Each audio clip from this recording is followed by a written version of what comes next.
చేతిలోనే 800 కోట్ల మనుషుల మానవుల ప్రాణం ఆయన గుప్పిట్లో ఉంది. ఇది నమ్మాలి.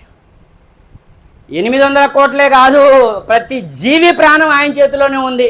పశువుల ప్రాణం, పక్షుల ప్రాణం అన్నీ ఆయన గుప్పిట్లోనే ఉన్నాయి. కానీ అవన్నీ కూడా మానవుడికి వశం చేయబడి ఉన్నాయి.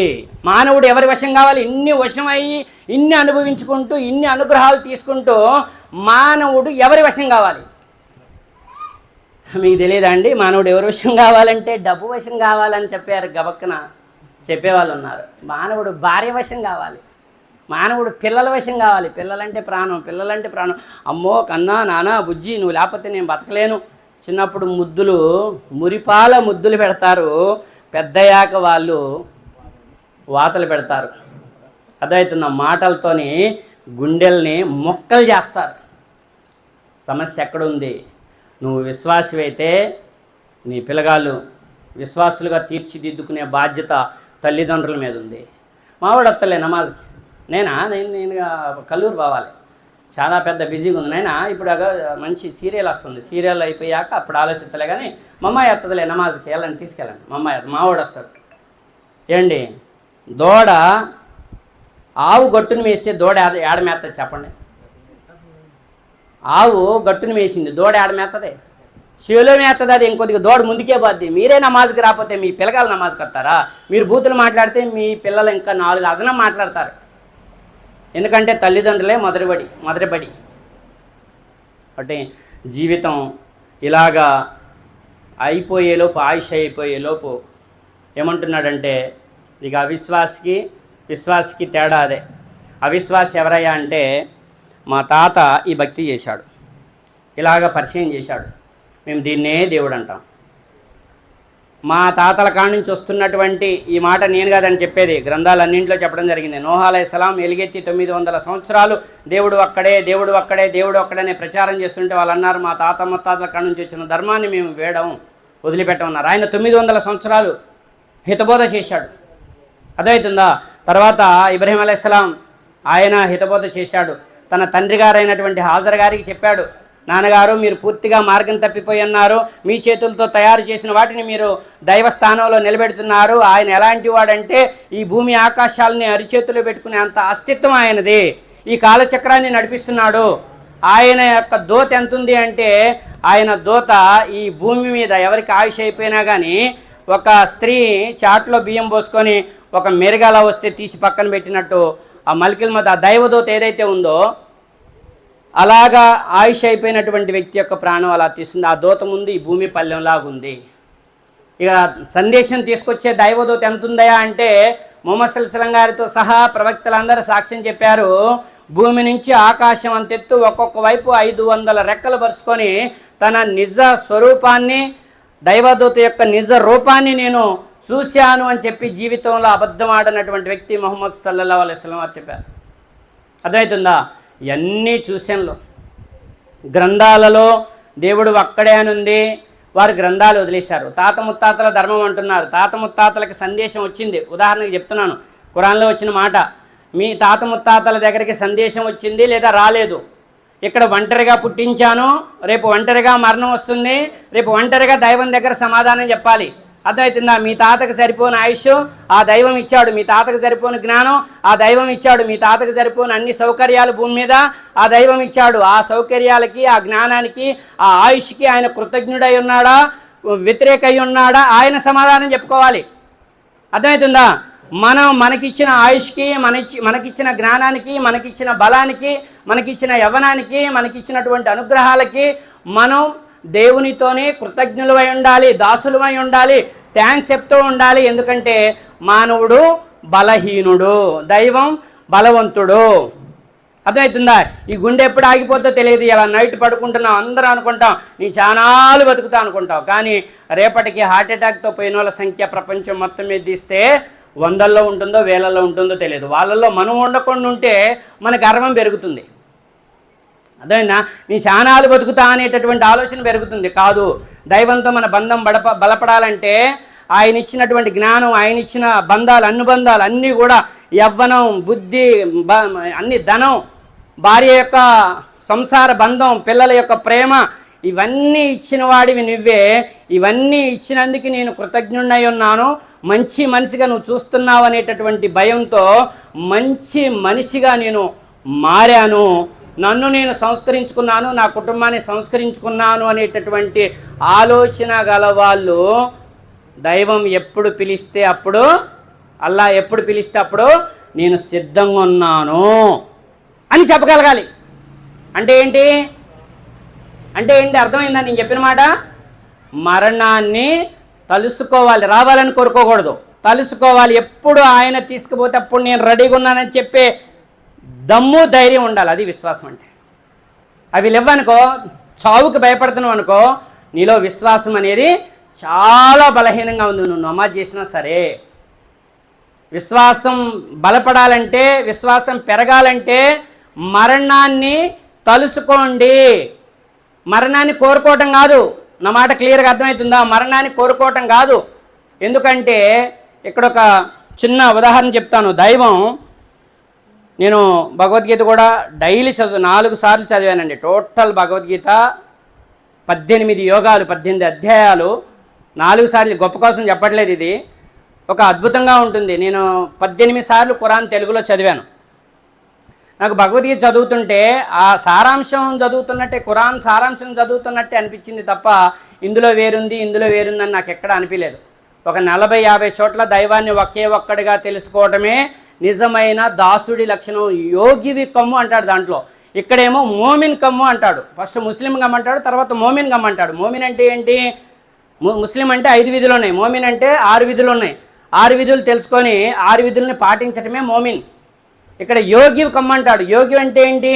యోగి అంటే ఈ లోకం అశాశ్వతం, నీటి మీద బుడగలాంటి జీవితం. మనం చెప్పేదే ఖురాన్ ప్రకారం. అర్థమవుతుంది? ఒక బాటసారిలాగా ఉండాలి, నీ ప్రయాణం ఎక్కడ ముగిస్తుందో తెలియదు.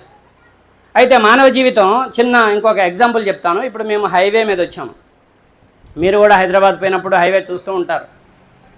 దైవం అల్లాహ్ సుబ్హానహు తఆలా పంచేంద్రియాలు మనకి ఇచ్చింది ఎవరండి? పంచేంద్రియాలు అల్లాహ్ ఇచ్చాడు, దైవం ఇచ్చాడు. పంచభూతాలు ఎవరు సృష్టించారు?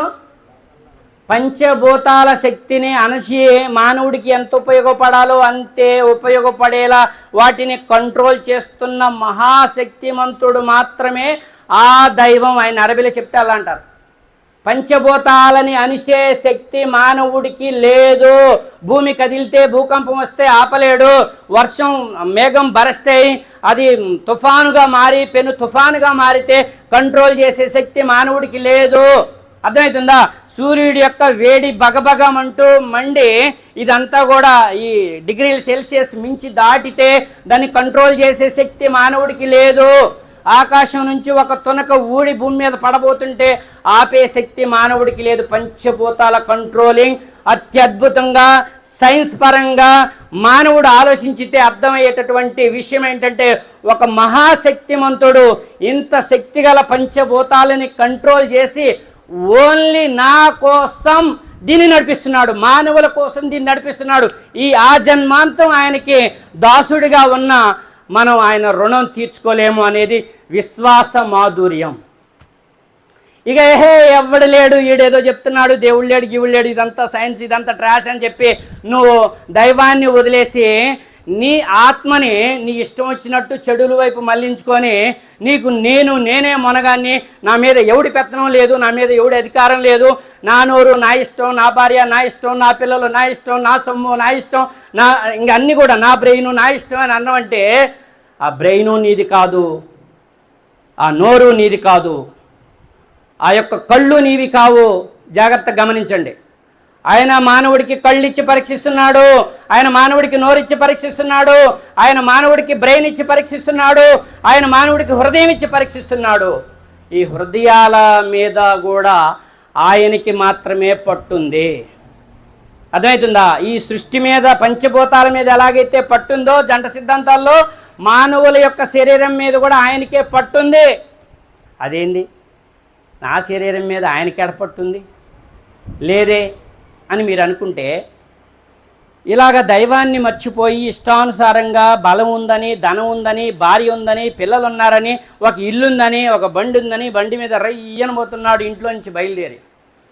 అక్కడ పోయేసరికి ఒక మూల మీద చెన్నూరు దాటి ఆ మూల మీద ఒక మంచి టర్నింగ్లో అటు నుంచి కారోడు ఒక 100 స్పీడ్తో 120 స్పీడ్తో వస్తున్నాడు, వాడికి ఏదో అర్జెంట్. అక్కడ నుంచి దగ్గరకు వచ్చేసరికి కటింగ్ కొట్టబోయి ఆ కారు కొద్దిగా అయితే తగలబోయేదే స్కిడ్ అయి కింద పడ్డాడు. భార్య ఉంది వెనక, అర్థమవుతుందా, కొత్త బండి, పడ్డాడు, కళ్ళు గిర్రని తిరిగిపోయినాయి. ఆ మూమెంట్లో ఏమంటాడు చెప్పండి ఒకసారి, ఏంటండి ఆ మూమెంట్లో ఏమంటాడు? అమ్మ అంటాడా? మరి సేమ్ ప్రశ్న భలేగా అంటున్నారండి. మానవుడికి చిన్న దెబ్బ తగిలితే అమ్మ అంటాడు, పెద్ద దెబ్బ తగిలితే దేవుడా అంటాడు. గుర్తుపెట్టుకోండి, చిన్న దెబ్బ తగిలితే అమ్మ అంటాడు, పెద్ద దెబ్బ తగిలితే దేవుడా అంటాడు. దేవుడా అన్నాడు, దేవుళ్ళారా అనలేదు. అక్కడేదన్నా దెబ్బ తగిలింది అనుకో, కాలు ఎరగటమో చెయ్యి ఎరగటమో ఇంకేదన్నా గట్టిగా బ్లడ్ ఏదైనా కారి భార్యకి కానీ తనకి కానీ అయితే ఒక 10-15 నిమిషాలు స్పృహలోకి అంటే ప్రపంచాన్ని మర్చిపోయి దిగ్భ్రాంతిలో ఉంటాడు, కళ్ళు బయలుగమ్మితే. అలాంటి సిచ్యువేషన్ ఏం లేదనుకో, ఒక్కసారి మళ్ళీ బండి అన్నీ చూసుకున్నాడు, భార్య బాగానే ఉంది, తను బాగానే ఉన్నాడు, బండి బాగానే ఉంది, లేపి స్కిడ్ ఎమ్మటే అయిపోయింది. ఏమంటాడు తెలుసా? ఎలాంటి కటింగ్ కొట్టినా తెలుసా నేను? అస్సలు ఆ కటింగ్ ఎవడు కొట్టలేడు. ఏమనుకుంటాను, భార్య అయితే అంటూ ఉంటాడు అనమాట. ఎట్లా కొట్టినా కొద్దిగా సచ్చోలేమే కదా, నా టెక్నిక్తో నేను ఇట్ట కటింగ్ కొట్టినా అంటాడు. నువ్వు కటింగ్ కొట్టలేదు నాయన, నీకు ఇంకా ఆయుష్ ఉంది, నువ్వు తినే తిండి ఇంకా మెతుకులు మిగిలి ఉన్నాయి, నువ్వు పీల్చే గాలి మిగిలింది, నువ్వు తాగే నీళ్లు మిగిలి ఉన్నాయి, నీకు ఒక ఆయుష్ ఇచ్చాడు. ఆయుష్ దాకా ఎన్నో ఆపదల్ని నీకు తొలగించి ఆయుష్ అయిపోయేదాకా నిన్ను బ్రతికించేవాడు ఒకడున్నాడు. ఇది నమ్మటమే విశ్వాసం. అల్హమ్దులిల్లాహ్. కాబట్టి ఇలా అల్లాని అంటే ఆ దైవాన్ని వదిలేసి తన ఇష్టానుసారం గ్రంథాలు వదిలేసి అంతరాత్మ తొక్కిపట్టేసి ఎవరైతే జీవితాన్ని ముందుకు నడిపించుకుంటూ ఉంటారో వారు వారి ఆత్మకి అన్యాయం చేసుకున్నారు. ఆత్మ చెప్తూ ఉంటుంది, ఇందాక ఆపద వచ్చినప్పుడు ఏం చెప్పింది? దేవుడా అన్నది, దేవుళ్ళారా అనలేదు. ఆ ఆత్మకి తెలుసు, మానవులందరి ఆత్మలకు తెలుసు, వాళ్ళు హిందువులైనా క్రైస్తవులైనా ముస్లింలైనా ఆ భగవంతుడు ఒకే ఒక్కడు, ఆయనే సృష్టికర్త. అరబీలో చెప్తే అల్లాహ్ సుబ్హానహు. ఆయన ధర్మం ప్రపంచం వ్యాప్తంగా అతిపెద్ద సూచనగా ఇస్లాం అంటే శాంతి ధర్మం. ఏంటని చెప్పండి? ఇస్లాం అంటే శాంతి ధర్మం. శాంతి ధర్మంలో ఉన్న వాళ్ళందరూ శాంతిగా ఉన్నారా? మీరు తీవ్రవాదులు, మీరు ఇది చెప్తున్నారు కదా, ఇస్లాం అంటే మీరు ఉగ్రవాదులు, ఈ తీవ్రవాదులు, ఇస్లాం అంటే తీవ్రవాదం అని చెప్పేటటువంటి వాళ్ళందరి నోర్లకి సీల్ వేయాలంటే 200 కోట్ల మంది వన్ డే 24 అవర్స్లో భూమండలం మీద 200 కోట్ల మంది వరుసలుగా నిలబడి ఒకే ఒక్క దైవాన్ని అల్లాహ్ అనే పేరుతో ఆరాధన చేస్తూ ఉన్నారు. ఇంత పెద్ద ఆరాధన చేసేటటువంటి సమూహం వరుసలుగా నిలబడి ట్రోత్ భూమండలం మీద 200 దేశాల పైన 24 అవర్స్లో 200 కోట్ల మంది ఆరాధన చేసేటటువంటి ఇంకొక జాతి ఏదైనా ఉందా చెప్పండి ఒకసారి. అది ఎలాగండి? అది ఎలా సాధ్యం? అంటే మాటకు మాట చెప్పుకుంటూ పోతుంటే అన్నీ వస్తూ ఉంటాయి. ఇప్పుడు మనకి ఎంత అయింది? ఇషా టైం అయింది, అర్థమవుతుందా? అంటే 8:30-9 ఇషా టైం అయింది. ఇప్పుడు సౌదీలో అసర్ టైం అవుతుంది, తెలుసా మీకు? అసర్ టైం అవుతుంది లేదా మగరిబ్ టైం అవుతుంది. మలేషియాలో ఇప్పుడు అర్ధరాత్రి అయిపోయింది, అక్కడ మలేషియాలో 2:30 గంటల ముందు. ఇంకా మన ఉత్తర కొరియాలో ఫజర్ నమాజ్ స్టార్ట్ అయింది, అమెరికాలో ఫజర్ అయిపోయింది, అర్థమవుతుందా? ఇలా చూసుకుంటే చైనా, జపాన్, అమెరికా, ఇలా చూసుకుంటే భూమండలం మొత్తం మీద ఇలా తిరిగి వచ్చేటటువంటిది సన్సెట్ సన్ రైజ్ కొట్టి చూడండి, మీకు సెల్ ఫోన్లోనే మొత్తం వస్తుంది. గూగుల్ చేస్తారో చాట్‌జీపీటీని అడుగుతారో చెప్పండి. 200 కోట్ల మంది అంటే మామూలు విషయం కాదు. ఒకే ఒక్క పేరుతో, అల్లా పేరుతో 200 కోట్ల మంది వారి పనులన్నీ అజా కాగానే పక్కన పెట్టేసి వచ్చి ఉజు చేసుకొని కాళ్ళు చేతులు కడుక్కొని వరుసలుగా నిలబడి అల్లాహు అక్బర్ అని చెప్పి చేతులు కట్టుకుంటున్నారు. భూమండలం మొత్తం మీద ఉంది 800 కోట్ల మంది. 800 కోట్ల మందిలో 200 కోట్ల మంది ఆ ఒకే ఒక్క దైవాన్ని అల్లాహ్ అనే పేరుతో ఆరాధన చేస్తున్నారు. ఇది చిన్న ధర్మమా? కళ్ళు తెరిపించేటటువంటి సూచనలు, జ్ఞానోదయం అయ్యేటటువంటి సూచనలు, అర్థమవుతుంది? అలాంటి గొప్ప ధర్మంలో ఉన్నాం మనం. ఈ ధర్మం అన్ని గ్రంథాలని ఖురాన్ ధృవపరచడానికే ఈ ఖురాన్ వచ్చిందన్నాడు. ఇప్పుడు అన్నీ వచ్చినాయి లేదా? నదులన్నీ పోయి సముద్రంలో కలిసినట్టు ఈ శాంతి ధర్మంలో అందరూ కూడా తెలుసుకొని అన్ని గ్రంథాల సారాంశమే 2:121లో చెప్తాడు. వారి గ్రంథాలను వారు చదవలసిన విధంగా చదివితే ఈ గ్రంథాన్ని నమ్ముతారు. అర్థమవుతుందా? ఎవరి దగ్గర అయితే గ్రంథం ఉందో ఆ గ్రంథంలో ఒకే ఒక్క దైవం ఉన్నాడు. పేర్లే మార్పు, రెహమాన్ అనండి, రహీం అనండి, ఆయనకున్న పేర్లన్నీ ఉత్తమమైనవి.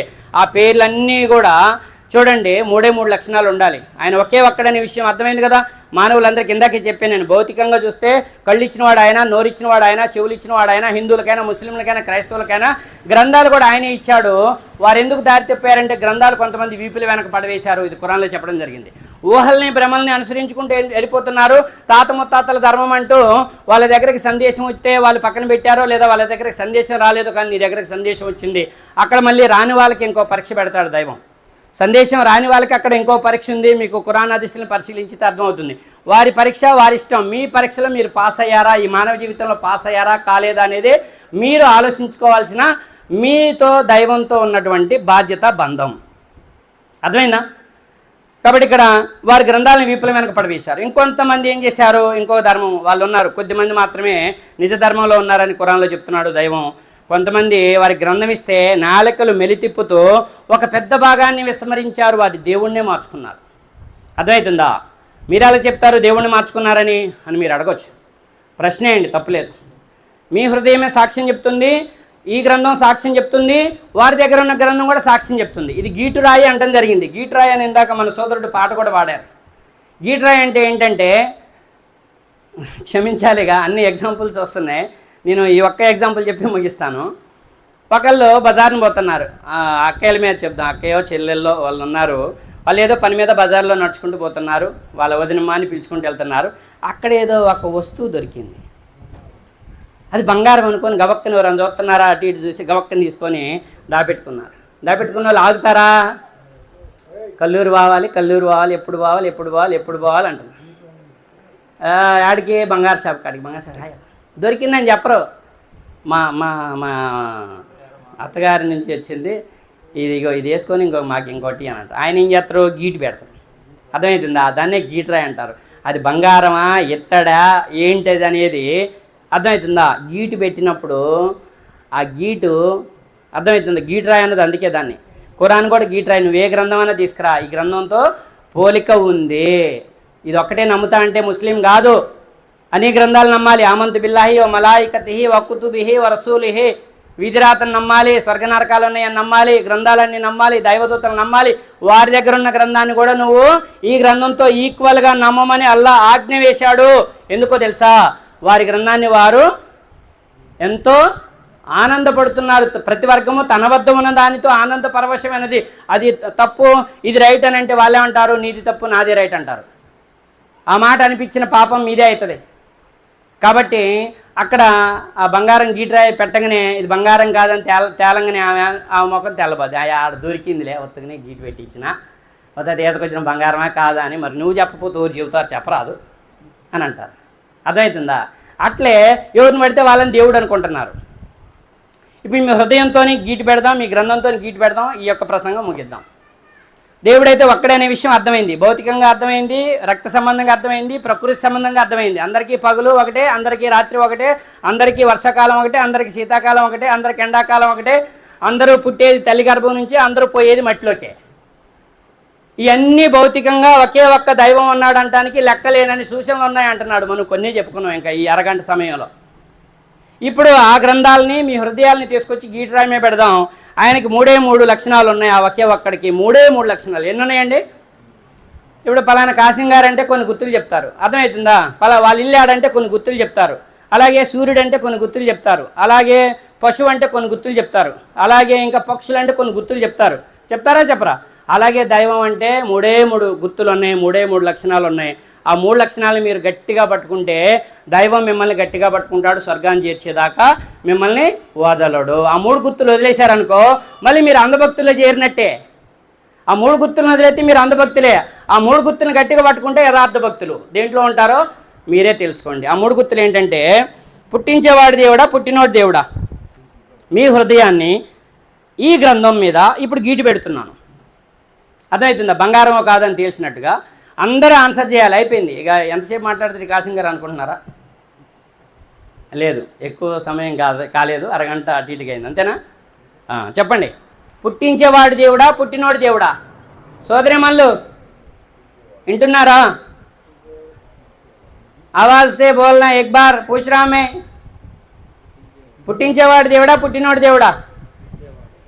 పుట్టించేవాడే దేవుడు. మీరు ఎవరినైనా దేవుడు అనాలంటే ఆయన పుట్టించేవాడై ఉండాలి, పుట్టినోడు అయి ఉండకూడదు. దాంట్లో ఇంకొక అర్థం ఉంది తెలుసా? జంట సిద్ధాంతంలో పుట్టినవాడు దేవుడు కాడు, పుట్టించేవాడు మాత్రమే. మరి పుట్టినోడు దేవుడు అవుతాడా? తలలో పొద్దండి దయచేసి. నోరు దేవుడు ఎందుకు ఇచ్చాడు? అవునంటే అవుననండి, కాదంటే కాదనండి. తలకాయ ఒప్పమాకండి, ఎట్టెట్టెట్టెట్ట ఒప్పమాకండి. నోటితో చెప్తే అది బ్రెయిన్కి ఎక్కిద్ది, స్విచ్ ఏడకు వెళ్ళిద్ది, అమ్మటే ఆ నుంచి ఏడకు పంపిస్తుంది, అది గట్టిగా గుర్తుంటుంది. అర్థమవుతుందా? పుట్టించేవాడు దేవుడా, పుట్టినోడు దేవుడా? అందరు చెప్పాలి. పుట్టించేవాడే దేవుడు అన్నప్పుడు పుట్టినోడు దేవుడు అవుతాడా? కాడు. మీరు ఎవరినైనా దేవుడు అనాలంటే ఆయన పుట్టి ఉండకూడదు, ఫస్ట్ క్వాలిటీ. ఎందుకో తెలుసా? ఇక అంతే, ఈ భూమి ఆకాశాల పునాది వేయకముందు ఆ దైవం ఉన్నాడు. భూమి ఆకాశాల పునాది వేయకముందు, ఇప్పుడు ఇల్లు పునాది వేయకముందు ఇంటి యజమాని ఎలా ఉన్నాడో మీకు అర్థం కావడానికి చెప్తున్నాను. ఈ సూర్యుడి వెలుగు అర్థమవుతుందా? ఈ గాలి, ఈ నీళ్ళు, ఈ భూమి ఆయన నిలబడే కావు. ఆయనకు ఆహారం అవసరం లేదు, ఆయన ఆహారం ఇచ్చేవాడే, గాలి పీల్చేవాడు కాదు, గాలి మనకి పీల్చడానికి ఇచ్చినవాడు. అర్థమవుతుంది. కాబట్టి ఆయన పుట్టాడు. ఇది ఎక్కడుంది గ్రంథాల్లో? భగవద్గీతలో ఉంది, 10వ అధ్యాయం విభూతి యోగంలో 3వ శ్లోకంలో, యో మామజమనాదిం చవేత్తి లోకమహేశ్వరం అసంబుడస్సం అత్యేసు సర్వ పాపహ ప్రముచ్యతే. ఎవడు నన్ను పుట్టుకలేనివనిగాను సమస్త లోకాల నియామకునిగాను తెలుసుకొనుచున్నాడో అతడు అన్ని పాపముల నుండి లెస్సగా విడబడుచున్నాడు. అది బైబిల్లో ఎక్కడుంది? సంఖ్యాకాండంలో 19వ అధ్యాయం 21వ వచనంలో సంఖ్యాకాండంలో ఉంటుంది. దేవుడు అబద్ధం ఆటకు మానవుడు కాదు, పశ్చాత్తాపడుకు నరపుత్రుడు కాదు. మరియమ్మ గారి కడుపున యేసుక్రీస్తు వారు పుట్టారు, పుట్టించింది దేవుడు. తండ్రి లేకుండా పుట్టించింది ఎవరు? దేవుడు. అరబిలి చెప్తే అల్లా పుట్టించాడు, దైవం పుట్టించాడు. యేసు గారు కూడా ఏమన్నారు? నాకు మీకు దేవుడు ఒక్కడైన పరలోకమందు ఉన్నాడు అన్నాడు, కానీ పుట్టింది నేను దేవుడిని, దేవుడిగా పుట్టానని ఎప్పుడు చెప్పలేదు. ఆయన దేవుడి దాసుడిగా ఉండటానికి ఆయన ఎప్పుడు కూడా అవమానంగా ఫీల్ కాలేదు. నేను దేవుడి దాసుడిని అన్నాడు, దేవుడి సేవకుణ్ణి అన్నాడు. దాసుడు ఎప్పుడు యజమాని కానేరడు. నువ్వెంత భక్తి చేసినా భక్తుడు దేవుడు అవడు. అర్థమవుతుందా? రెండో క్వాలిటీ. ఇక అదే ఖురాన్లో 112వ అధ్యాయం ఇందాక అందుకే చదివాను. లం యలిద్ వలం యులద్, ఆయనకి ఎవరు సంతానం ఉండరు, ఆయన కూడా ఎవరి సంతానం కాదు. 3 గ్రంథాలు గీట్ వచ్చిందా? వచ్చింది. ఇదేందా పుట్టించేవాడు దేవుడు జపమాకంటారు, ఎందుకంటే అదే గీట్. అక్కడే వాళ్ళ మొక్కలు తేలిపోతాయి. అర్థమవుతుందా? రెండో క్వాలిటీ, మరణాన్ని ఇచ్చేవాడు దేవుడా, మరణించేవాడు దేవుడా? మరణాన్ని ఇచ్చేవాడే దేవుడు, మరణించేవాడు దేవుడు కాడు. మరి మీరు ఎవరినైనా దేవుడు అనాలంటే ఇప్పుడు 2 క్వాలిటీస్, అతిపెద్ద క్వాలిటీస్ వచ్చినాయి. పుట్టి ఉండకూడదు, పుట్టి ఉండకున్న దేవుడి పేరు ఒకటి చెప్పండి అండి ఒకసారి. అల్లాహ్ అంటే సృష్టికర్త, ఆయనకున్న పేర్లన్నీ వస్తున్నాయి. ఆ పేరు కాకుండా ఇంకే ఏదైనా ఒక్క పేరు చెప్పండి మీరు. సరే, పుట్టినవాడు గిట్టక మానడు, పుట్టినవాడు గిట్టాల్సిందే, చనిపోవాల్సిందే. ఇక చచ్చిపోయేవాడు దేవుడా, చావునిచ్చేవాడు దేవుడు అంటే చచ్చిపోయేవాడు కాదు, చావునిచ్చేవాడు అని ఇప్పుడే మీరు చెప్పారు. మరి చచ్చిపోయినని మళ్ళీ దేవుడు అన్నారనుకో, ఆ దర్గాలో ఉన్న ఆయన అర్థమవుతుందా? ఈ పీరులు పట్టుకొని ఎగిరే ఆయన, ఏడా దేవుడు ఏడా శక్తి ఉంది, ఆడా దేవుడు ఆడ శక్తి ఉంది. ఇక్కడ ఏదో చనిపోయిన తాత ముత్తాతల పేర్లు పెట్టుకొని వీళ్ళని కూడా దేవుడి ప్లేస్లో నిలబెడితే వాళ్ళు దేవుడి దాసులే తప్ప. 18వ అధ్యాయంలో 102వ వచనంలో సూర్య అల్ కహఫ్లో చెప్పడం జరిగింది, వారు కూడా దేవుడి దాసులే. మీరు అక్కడికి పోయి మీరు అడుగుతున్న మీరు మొక్కులు మీ అన్నీ చెల్లిస్తున్నవన్నీ కూడా అవన్నీ కూడా ఫలించవు. ఇలాంటి వారి కోసం నరకం సిద్ధం చేయబడి ఉంది. కాబట్టి మరణాన్ని ఇచ్చేవాడే దేవుడు, మరణించేవాడు కాదని గీట్రా ఇప్పుడు తీసుకొచ్చి పెడితే 8వ అధ్యాయం భగవద్గీత అక్షర బ్రహ్మయోగం 21వ శ్లోకంలో పరస్మాంతు భావంతో వ్యక్తో సనాతన ఆ సర్వేసు భూతేసు నశ్యేసు న వినశ్యతి. సమస్త ప్రాణికోట్లు నశించినను ఆ దేవదేవుడు నశించకయే యుండును. అర్థమవుతుందా? ఇలాగా ఖురాన్లో కూడా చెప్తే అల్లాహు లా ఇలాహ ఇల్లాహు అల్ హయ్యుల్ ఖయ్యూమ్, అల్లాహ్ సజీవుడు. సేమ్ విషయం ఉంటుంది బైబిల్లో. ఆయన చిరంజీవి, ఈ యొక్క యుగ యుగాలు స్తోత్రార్హుడైన దేవుడు అని ఉంటుంది బైబిల్లో. మరణం లేనివాడు, యుగ యుగాలు స్తోత్రార్హుడైన దేవుడు. ఆదం గారి కాడ నుంచి ముహమ్మద్ సల్లల్లాహు గారి దాకా. అదే బైబిల్లో అయితే ఈసా అలైహిస్సలాం వాళ్ళ యొక్క యూదుల్లో చివరి ప్రవక్త. అక్కడ క్లియర్గా చెప్పడం, మరణించేవాడు దేవుడు అవడు, మరణాన్ని ఇచ్చేవాడు మాత్రమే దేవుడు. ఖురాన్లో కూడా చెప్పడం జరిగింది. వచ్చిందా గీట్రాయ్? ఈ 3వది లాస్ట్ది. ఇంతవరకు ఎవరైనా దేవుణ్ణి చూసారా? చూడలేదు. ఇవన్నీ మీకు తెలియదని కాదు, మీరు నేర్చుకొని కంఠస్థం చేసి మీ ఇంటి వారికి, మీ పిల్లలకి, మీ ఇరుగు పొరుగు వారికి నేర్పే బాధ్యత మీ మీద పెట్టడం జరిగింది. అందుకనే ఈ మాటలు మీకు వినిపించడం జరుగుతుంది. మీకేదో తెలియదు, మీరేదో వినేవాళ్ళు, మేమేదో చెప్పేవాళ్ళం అని కాదు. అల్లా వినిపిస్తుంది ఎందుకయ్యా అని అంటే, నన్ను నేను సంస్కరించుకోవాలి, నా కుటుంబాన్ని సంస్కరించుకోవాలి, నేను ఆడుంటే ఆడ దీపంలాగా ఉండాలి. దీపం చీకటిని పారదోలినట్టు ఒక విశ్వాసి అజ్ఞానాన్ని పారదోలి సత్సమాజాన్ని నిర్మించాలి. ఇన్షా అల్లా చెప్పండి అందరూ, ఇన్షా అల్లా. ఇంతవరకు ఎవరైనా దేవుణ్ణి చూసారా అంటే ఏంటి, ఏమన్నారు, ఏం చెప్పారు సమాధానం? ఆకలి అవుతుందా? మరి తల్లూపుతున్నారు మళ్ళీ నోటితో, అవునంటే అవునండి, కాదంటే కాదనండి. చూడలేదు మీరు కాదు, కొంతమంది వచ్చింది సౌండ్ వచ్చింది, కొంతమంది తల్లూపుతున్నారు. తల్లూపిన వాళ్ళకి చెప్పిన అర్థమవుతుంది, చూడలేదు. మరి చూసే వాటిని దేవుడు అనొచ్చా?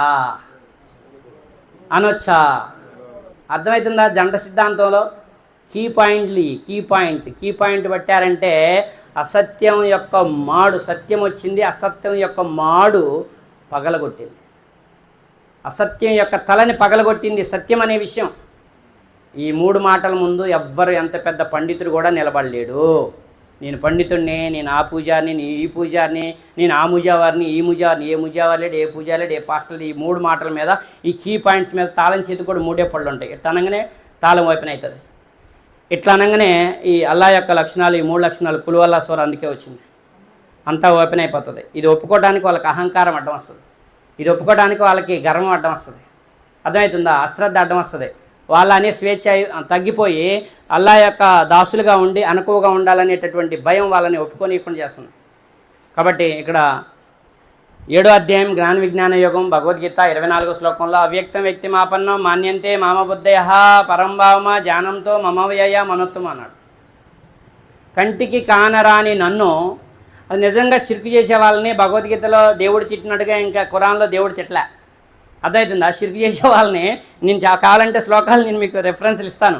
ఖురాన్లో ఇంకా ఏమన్నాడు, వారు ఆరాధించే వాటిని మీరు దూషించకండి, వారు ఇంకా ముందుకెళ్ళి, ఇందాక మన అబ్దుల్లా గారు గుర్తు చేశారు, ఇంకా ముందుకెళ్ళి అల్లాని దూషిస్తారు, ఆ పాపం మీదవుతుందని చెప్పి ఇక్కడ చెప్పడం జరిగింది. కానీ ఖురాన్లో కాకుండా భగవద్గీతలో అయితే ఇది చెప్తున్నాడు, ఈ అవ్యక్తం కంటికి కానరాని నన్ను పాంచభౌతిక దేహము పొందినవారి, అంటే పంచేంద్రియాలు గల దేహం పొందిన వారిగా తలంచే వారి బుద్ధి మందగించింది. బుద్ధి తక్కువ వాళ్ళు అంటున్నాడు డైరెక్ట్గా భగవద్గీతలో, ఖురాన్లో కాదు. ఆ ఒకే ఒక్క దైవం కాకుండా మీరు ఎవరిని పడితే వాళ్ళని దేవుళ్ళు అంటే వాళ్ళకి బుద్ధి లేదని అంటున్నాడు భగవద్గీతలో, ఖురాన్లో కాదు. ఈ మాటలో మనం వాళ్ళ దగ్గరికి ప్రేమగా తీసుకుపోయి మనం బుద్ధి, ఇందాక చెప్పాను కదా, అంధభక్తులకి యథార్థ భక్తులకి ఇదే తేడా. గ్రంథంలో ఉన్నది మనం గట్టిగా పట్టుకుంటే, గ్రంథాన్ని గట్టిగా పట్టుకోమంటాడు, మన జీవితం మొత్తం దేవుడే ముందుకు నడిపిస్తాడు ఇన్షాల్లా. కాబట్టి ఇక ఎవరైతే పాంచభౌతిక దేహం పొందిన వాళ్ళగా తలంచుతున్నారో వారి బుద్ధి మందగించింది అన్నాడు. ఇనుముకి ఎలా తుప్పు పట్టిందో వారి హృదయాలకి తుప్పు పట్టింది అన్నాడు ఖురాన్లో. అర్థమవుతుందా? కాబట్టి ఇక్కడ ఖురాన్లో కూడా ఆయన మనల్ని చూస్తున్నాడు, సమీయుల్ బసీర్, అల్లా మనల్ని చూస్తున్నాడు, మనం అల్లాని చూడలేము. ఎక్కడ చూస్తాం మరి? చూస్తాం కదా, స్వర్గంలో చూస్తాం. శుక్రవారం రోజున ఆయన దివ్య దర్శనం, ఆ దేవుడి యొక్క దివ్య దర్శనం ఉంటుంది. విశ్వాసులకి, స్వర్గవాసులకి మాత్రమే. నరకవాసులకి చీము నెత్తురు, జక్కుమనే ముల్లగడ్డి, సలసలాగాగే సీము నెత్తురు, వారికి అగ్ని దుప్పటి, అగ్ని చెప్పులు, ఈ ఎవరైతే అంధభక్తులు ఉన్నారో అంధభక్తులకి అయ్యి ఇవ్వటం జరుగుతుంది శిక్షా నిమిత్తం. ఎవరైతే విశ్వాసులు ఉన్నారో, ఎందుకంటే ఐస్ క్రీమ్ లాగా ఆయుష్ అయిపోయింది, నీ భార్యతోని నీ యొక్క సంసార బంధంలో ఇంత మంచి మధురమైనటువంటి గొప్ప సంసార బంధాన్ని పెట్టిన ఆ దైవానికి నీ జీవితకాలం, ఆ మధురానుభూతులకి నీ జీవితకాలం దాస్యం చేసినా, నీ జీవితకాలం ఆరాధన చేసినా ఆ రుణం తీర్చుకోలేవు. నీ శరీరంలో నీ కాళ్ళను ఉపయోగించుకొని, నీ కళ్ళును ఉపయోగించుకొని, నీ చేతులను ఉపయోగించుకొని, నీ యొక్క శరీర అవసరానికి, నీ కుటుంబ అవసరాలకు కావలసినటువంటి శరీర భాగాలని దైవ మార్గంలో కాకుండా నీ యొక్క కుటుంబ సౌకర్య మార్గానికి, కుటుంబ అవసరాల మార్గానికి నీ శరీరాన్ని వాడుకున్నావే, ఆ అవయవాలు లేకపోతే నీ కుటుంబ అవసరాలు కూడా తీరవు. నీ భార్య కూడా నీ కళ్ళు లేపై నిన్ను చేసుకునేది కాదు, నీకు చేతులు లేపై నిన్ను చేసుకునేది కాదు, నీ కాళ్ళు లేపై నిన్ను చేసుకునేది కాదు. భార్య కంటే భగవంతుడు గొప్ప, అల్లా గొప్ప అని నువ్వు గ్రహించాలి. భర్త కంటే అల్లా గొప్ప అని నువ్వు గ్రహించాలి. పిల్లల కంటే అల్లా గొప్ప, ఎందుకంటే ఎంతోమంది పిల్లలు లేక ఏడుస్తున్నారు. వాళ్ళందరికంటే ముందు నీకు అనుగ్రహించి కనికరించి నీకు పిల్లల్ని ఇస్తే, పిల్లల్ని ఎత్తుకొని ముద్దు పెట్టుకొని నా కొడుకే నా బంగారం అని చెప్పి నువ్వు ఈ మురిపంలో ఆయన్ని మర్చిపోయావు. ఎప్పుడు కూడా అల్లా చూస్తున్నాడనే భయంతో మంచి పనులు చేయండి. మిమ్మల్ని మీరు సంస్కరించుకోండి. సమాజాన్ని సంస్కరించే ప్రయత్నంలో మనం అందరం కూడా భాగస్వాములం కావాలని మనస్ఫూర్తిగా మంచి పనులు చేయండి, మంచి పనులు చేయండి, విశ్వాసం ఒక్కటే కాదు మంచి పనులు చేయండి అని చెప్పి అన్ని గ్రంథాల్లో చెప్పడం జరిగింది. విశ్వసించినంత మాత్రాన ఏమీ నువ్వు స్వర్గవాసి అయిపోలేదు. మంచి పనులు చేస్తేనే స్వర్గం ఉంది. చెడు పనులు చేసిన వాళ్ళు, మంచి పనులు చేసిన వాళ్ళు ఎన్నటికీ ఒకటి కాదు. పగులు రాత్రులకి ఎంతైతే తేడా ఉందో మంచి పనులు చేసిన వాళ్ళకి, చెడు పనులు చేసిన వాళ్ళకి అంతే తేడా ఉంది. ఇన్షాల్లా ఆమీన్. ఇలాంటి కార్యక్రమాలు ఈ ఇంటి వారికి, ఈ పెద్ద కోరుకొండి ఈ నిర్వహణ కమిటీకి, మన ఉమర్ గారికి, కాసిం గారికి, వారందరికీ పేరు పేరున ధన్యవాదాలు చెప్పుకుంటూ ప్రతి నెల ఇలా కార్యక్రమాలు, ప్రతి వారం కనీసం 15 రోజులకు ఒక కార్యక్రమం, చిన్న కార్యక్రమం, ప్రతి నెల ఒక పెద్ద కార్యక్రమం పెట్టి, ఎందుకంటే తినగ వేము తీయనుండు అని సామెత ఉంది. కార్యక్రమాలు జరుగుతూ ఉంటే మనుషులు వస్తూ ఉంటారు, హృదయాలను శుద్ధి చేసుకుంటూ వెళ్తుంటారు. చెడు పనికి వెళ్ళేటప్పుడు ఒకసారి చెడు ఆలోచన వచ్చినప్పుడు నేను ఈ మాట విన్నాను, వద్దులే ఇప్పుడు తప్పు చేస్తే అల్లా చూస్తున్నాడని వాళ్ళు సంస్కరించుకుంటే ఆ పుణ్యఫలాలన్నీ ఎక్కడి నుంచి బయలుదేరినట్టే. నిర్వహణ కమిటీ సదర్ ఎవరైతే మంచిగా నడిపిస్తారో ఆ బాధ్యత, ఆ నిర్వహణ అంతా కూడా అద్భుతంగా ఉంటుంది. మేస్త్రి బాగుంటే ముఠా బాగుంటుంది. ఇక్కడ సదర్ బాగుంటే సమాజంలో ఉన్నవారు అందరూ బాగుంటారు, మిగతా వారికి ఆదర్శంగా ఉంటారు.